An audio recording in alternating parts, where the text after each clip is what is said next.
Are you a person that asking for solutions in your network and then when you get the solution, that's not it for you? Well, I hope this episode can clarify what are some of the mechanisms that is perhaps going on right now in your life. So the thing I want to speak to is, why is it so hard when we have some sort of issue? And that can be anything. I'll drop examples. You can have issues in your fitness or your overall health. You can also have issues in your horse training, okay? So let's just frame everything around a life. It can also be something with your children or also just yourself. Maybe you don't feel seen or validated or good enough, right? Every time you see yourself right now in your life, in this moment, as a person who can think, it's too hard, I want to quit, I want to give up, this is too hard, perhaps you start to pity yourself. A thing when you pity yourself is never, ever a very good place to start to learn things from. If you ask for solutions, and of course know that when you ask for something, you will also get it, right? Your words are magic. Words are the thing that will speak feelings into reality, right? So every time you say words like your old stories, your belief systems, and you are willing to fight for it, because right now the control that you have to want to keep them is so big, because what happens if you let that go? I've heard things from my clients saying, oh, I'm afraid that I'm gonna break. Okay, what would a break look like? Tell me that, be curious about that. What would a break look like? If you let go of an old belief that you are not able to train your horse, or your horse has such a hard story, so therefore you are not able to train it, you would rather give up on that because you're afraid that you're not good enough. It can also be old belief systems you have around yourself, so you pity yourself and you say, if I stop being a people pleaser, I'm afraid that people will reject me. Okay? If you let go of the work life you have and you're not able to get the salary you have at this moment, if you let that go because you're overwhelmed, you're sad, you're isolated, you feel alone in the world, even though there are people around you that love you. But if you let that go, you're afraid that you're going to break down and cry forever. Well, nobody cries forever. That's one thing, right? What is good about exercising this? Because you can see for each point that I'm bringing out, there will be, is it fear of rejection? Is it the fear of not being seen? Is it the fear of not being good enough? Is it the fear of, oh, I might break down and cry forever? What is it? Pull out that pen and paper. There is magic in that pen, right? Get off the keyboard, do the pen and paper, and write it down. What is it? You can also do it with your AI if you use ChatGPT or you use Claude, Manus, whatever, and you can ask it. Ask me the 7 whys. Why am I feeling like I'm scared of breaking? What does break mean? Make me curious. Ask me questions so that I can become curious on myself. This is a really good exercise to do. And right now you can just speak into your AI and the AI will kind of make it into a script for you to highlight what is it that I'm actually saying. Most people are not very conscious of what the words they are saying are. You can say things and then you can do the complete opposite. That is what we call mismatch, right? When you mismatch, you do not say one thing and then do it. You will say one thing and maybe you don't do it, or you will say a thing and then you will do another thing. You are not consistent in what you are saying and what you are doing. And this will create, not if, this will create huge problems and issues in your life. Because if you work with kids, animals, pets, people, relationships, work, if you are an employee or whether you're the boss or you're a solopreneur, doesn't matter. Every time you say one thing and do another, people don't respond to you correctly because they don't know, can I trust this person? You say this and you can say it with great conviction, right? You speak about health and then you went outside to smoke and you also had a Danish on the way out. And this might not be conscious that this is something that you do.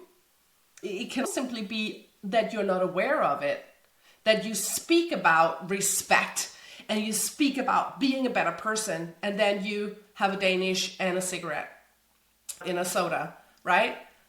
This is mismatch. You say one thing and you demand respect for it, but you actually don't do what you say, and that creates the mismatch. When we move into, let's say we become aware of this is something that you do perhaps right now and you want to do differently. You want to have this awareness. Well, you pull out your AI, you start asking the questions, you start to be curious, and then reframe it back to yourself. I want to control everything because then I have the outcome. I know what is going to happen. This can look like when you are with your kids. You tell the kid what to do, but you don't actually do it yourself. This is something that creates distrust. That's just it. And let me just highlight that for you as well. You cannot demand respect. Respect is something that you earn. So it's not something that you're just going to get respect because you demand it. And when you do that with kids, or you do that with employees, or with your animals, you will not just get it, because you will get what you send out. If you have a kid and you tell the kid, I want you to do this, I want you to go outside and play in the sun, because when I was a kid, we were never inside with the screens, okay? And then your kid goes outside and you go to the couch with your screen and you just sit and scroll all day. Can you see how this is a total bummer for you as a parent? Because you do not lead by example. This is a classic thing to incorporate in your life. Ask yourself, do I lead by example, or do I try to control the outcome by telling others what to do, but I don't actually do it myself? That's control issues. And good thing is to get rid of that.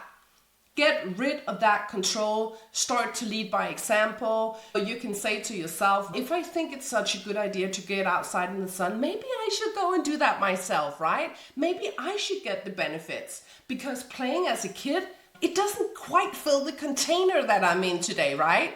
Just know that is one issue. If you work with animals, they don't understand the words that you speak. They understand your body language, and they also get your energy, your intention.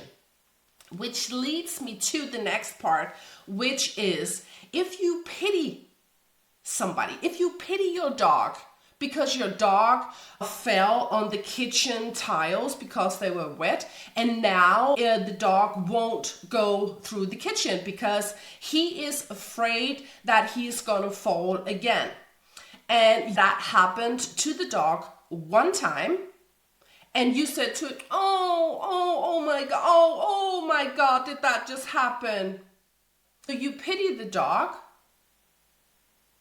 and now the dog thinks that what just happened was very bad and very sad, and you pitied him, and now he will not have that experience again, because this was obviously a very bad and sad thing that happened. So now he will not try and do it again, because you had an emotional reaction to what just happened to the dog. You showed him what just happened to him. You could have also said, whoopsie, get up, good old boy. That is what happens when the floor is wet. Let me just remember for the next time to wipe the floor first before letting in the dog, whatever. The way your intention when you are not able to regulate properly and you tell the animal what just happened or the child. You can also say to a child, whoop, get up again. You got this, no worries. This will happen, okay? And of course, I'm not saying there's a difference, right? Between pity someone and showing affection and love and care. If your dog is you can of course comfort him, but comfort and pity are two different things. Let me just caps lock this in, right? This is not about not showing love. Two different things, right? Let's take it further. When you have children and you pity them because you're basically scared of them getting hurt, you try and control the environment. And every time you control the environment that the kid is in, because you're so scared that the child is going to be hurt. And I know that if my child is going to do this, is going to be the worst thing ever. But you don't know that. A child will fall and get up. If you pity the child every time he falls, you are not building resistance in that child. You are not teaching the child, well, that is what happens, kid. Of course you will fall. But all toddlers will fall. But eventually we all walk, right? My point being that if you pity your child when learning something, now this is basic skills, right? Walking can be a basic skills, but it can also be, let's say, if you want to ride horses, right? You want to have a horse and you buy your kid a pony, and the kid is going to ride this horse and learn how to do that. But secretly, you are so scared that kid is going to be hurt or injured or worse. So instead of letting that kid be in an environment where he or she can learn, you are trying to control that every time the kid goes, oh, that scared me. The horse is on the aisle and I want to brush him. And now he will not stand still. And that kind of worries me a little, Mom. Can you help me out? And the mom is, okay, I can't fix it. But you know what? Let me just do it instead. I'll do it, and then you can have the horse when he's calm. That's not a learning process. That is you doing the thing that your kid has to learn because you, out of fear and control, are not willing to let the child and the horse work through the process. And of course, if you have a child that is small, it's never a child's job to educate a horse. Period. It's your adult responsibility. What can that look like? You can get a trainer. How do you get a good trainer? You look at different methods. You see what is the basics. What do I need to learn? Do I have the skills and the knowledge to do that? But you know what? You can pay all the money in the world for a good trainer. But if you are not willing to let go of your control, you will never get there. Your child is being punished for your control issues. And also the very scary part here is that because you are so worried and you want to control the child, you are never ever letting the child learn from he or her mistakes. Which means if you don't think your kid can be in a position to learn something. And of course, like I said, a child is never responsible for animals' education. That is yours. But there can be lesser things when it comes to animal. You can throw a ball. But if you don't think that your child is in a position or is able to throw this ball or brush the horse because you're afraid, you lack trust in your child. You don't think that your child can be a part of this learning process. And that can create anxiety in a child or in an animal that you basically don't trust that this animal, this child, can evolve or can learn through a process, because you want to control everything and because you are scared that my child is going to die. Well, you know what? When you give birth to a child and you as a mother basically don't believe that the child can live in this world, well, guess what? The child don't think he or she can live in this world. That creates anxiety. And then they can go and lie in their room, disconnected, in the child's area of the house, and you will be in the adult area of the house with a screen, because now you know where they are. When you lack trust in your child, and of course, like I said, you should set the framing, the safest framing you can when you work with animals. It's like riding a bike. Is your kid gonna fall on the bike? Well, probably, right? Probably they will. Yeah, so what? You can pamper the child, you can pity the child, but you know what? If you keep pity the child when he falls over on his bike, he's not gonna wanna ride the bike. Mom, can you drive me? Sure, of course, honey, I can. I have 1,000,000,000,000,000 things to do, but of course I'll do anything for you because, oh my God, God forbid that you should ride your bike yourself, because that's dangerous. Seriously.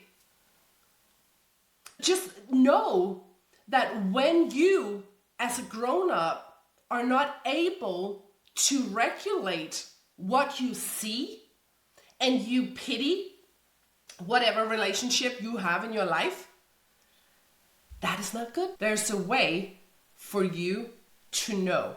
And awareness, consciousness is the first step to getting there and looking at, okay, this is something that I do. Like I said, you can spend all the money, but if you're not willing to do the work, if you are not willing to give the process a try because you know better, well, just know that small periods of time with big traumas or control issues, it's going to take time. That's a process. Create space for yourself. Perhaps when getting a trainer, that will be something pushing on your money wound. Okay, so I'm paying for a mentor to help me, but that mentor is so expensive and I don't have the money because groceries went up and inflation and my houses and all the things. Just know that when you look at that solution, you know this mentor is something that you need, but you have the excuses to not do it. It's because it's pushing on a money wound you have. It's a state of lack. Or it can also be a thing for you where you basically don't think that you can do it. Your parent did the same to you. They basically didn't think that you could do it. So even though you got all the educations, all the paperwork, all the nice Cinderella picture adventure in your life, but it's still not it. No, because you built everything from a state of lack. When you are lacking in yourself, when you are searching and seeking validation outside yourself, you will never be fulfilled. You will never feel aligned. You will never feel like things can go well for you. So even though that you push and you try and you pay that mentor, you still have the fear of your kid getting hurt with a horse. You will never be fulfilled because no matter the issue, is it at work, kids, spouse, house, horses, doesn't matter. It's always you. What is it? Is it a state of lack? Is it basically that you don't think that you can train that horse and therefore you don't think that your kid can train that horse? And now you want to control it out of fear and scarcity and lack? And now you're calling it, well, it's because it's too expensive. Is it now? What's the most expensive thing to do? Is it to stay where you are? Or is it to own and claim, okay, this is an issue for me. how can I move forward? What do I need to get me from where I am to where I want to be, right? Of course, this is something that I help my clients with, to get that clarity in your life. What is the main issue that you are struggling with?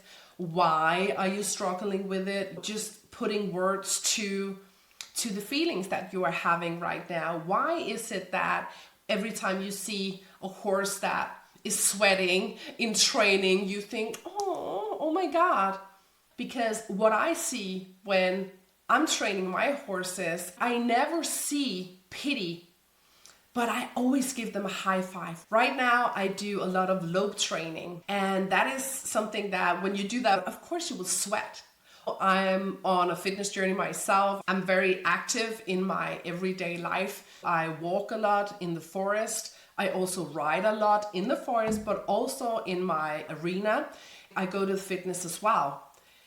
When I'm on the cross trainer and my personal trainer comes up to me after 30 minutes and I'm sweating, and he will say, "Oh, get off. Oh my God, Anna Mia, you are red in the face. I think you're sweating. Get off the cross trainer." What? Would a personal trainer ever say that to a client? I mean, he would get sacked immediately, because that is growth for you, right? When you are working on your cardiovascular system, when you're working on your fitness and your health, well, you might sweat. So what? It's a part of the process. Like when loping a horse, he will sweat. And so what? Right? Give him a high five. My trainer give me a high five. Thank you. It's a mindset as well, isn't it? What is it that you see, and why is it when a horse is sweating, or if a kid is tired in the legs from riding the bicycle? And so what? It's a good thing, because every time we kind of earn a place on the team, we get a high five for doing it. You can do this. Instead of, "Oh my God, are you sweating? Get off." Can you see how this is two different perspectives, two completely different mindsets on the same situation? So why is it right now, this is the question for you to finish off with for today, why is it that you see lack, scarcity, pity? Why? Why is that? I hope this was an episode for you. Like and subscribe. It means the world to a new podcast. Thank you so much for being here. See you next time.